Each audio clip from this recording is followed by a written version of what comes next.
From Santa Monica, this is Who's Who Speaks with Mike Ryan. We meet two of LA's great chefs, Mary Sue Milligan and Susan Feniger. Andrew Gold joins Mike for some classic gold, and John Savage talks about everything from acting to opera and more.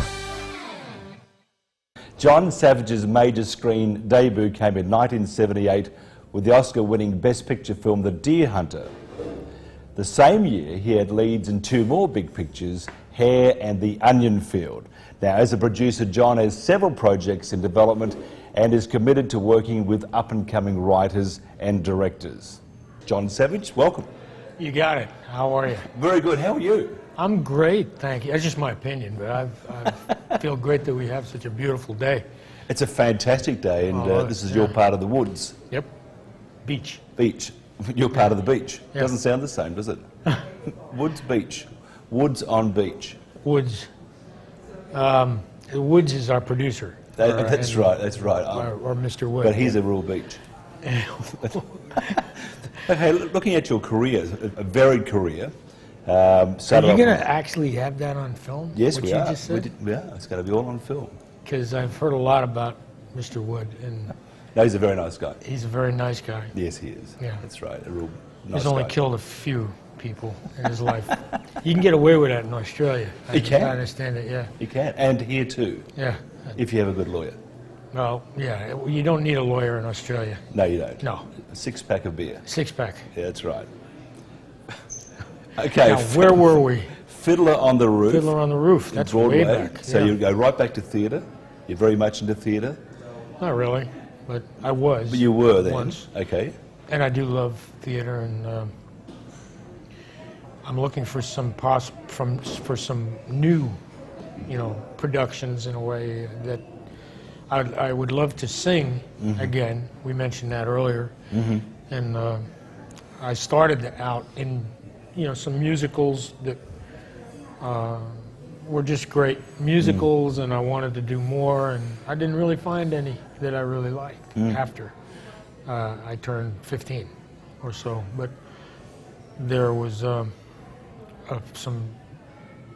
couple that gave me so much help in singing, because I was very young when I started out, and my mom, she had a desire to help me use my voice, and I sang in choirs, and this man and woman brought me to their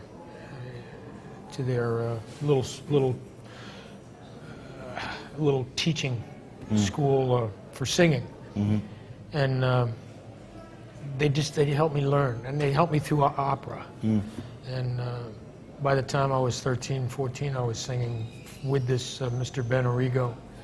Was helping me cut demo records, and then I started singing in nightclubs. And but I always wanted to go back and study opera again, just some of the arias. And you have a good voice, which we may hear a bit later on. Maybe, but things tend to break when I sing. They do. But People break down. break down. That's right. Yeah. That's that voice note. But opera's just, you've got some real beautiful music. And I would love to see that continue with singers like, there was a great Italian singer who I managed to get a copy of some of his music. When he was 81, he was blasting music halls. Mario Pasquetto.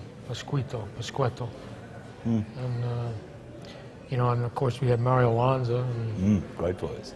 great singers. So you obviously do it from the heart, from acting to singing. It's all part of. You almost went into other areas of my life after the acting and singing. I did. I notice you're very discreet. I That's am. good. No, Because I do a lot of things from my heart. It's not always a good thing to mention those things, but I don't mind if you want to. Tell us about one of your most famous movies, right back to 1978. I can't remember back that far, but Actually, you're probably right. I've had some fun in Australia. Yes. I worked one of my first films there with the director Frank Housen, and we did a film with Guy. I cannot remember first names, but wonderful Australian actor who's become a big star in this country. Mm-hmm. And I can't remember his last name right now. Guy Pearce. Thanks. I'm getting older. He was great, and I enjoyed working in Fiji, and also, my time in the East Coast in Sydney and Melbourne, with this film about the allegedly American actor, but actually he was Australian. What was that famous swordsman? Errol Flynn. Errol Flynn? Yes. I think that was the guy? I think that was him. Yeah, that was around that time, I think. Yeah. And, But you weren't. You were much older. Younger. I was younger then. That's right. Yeah.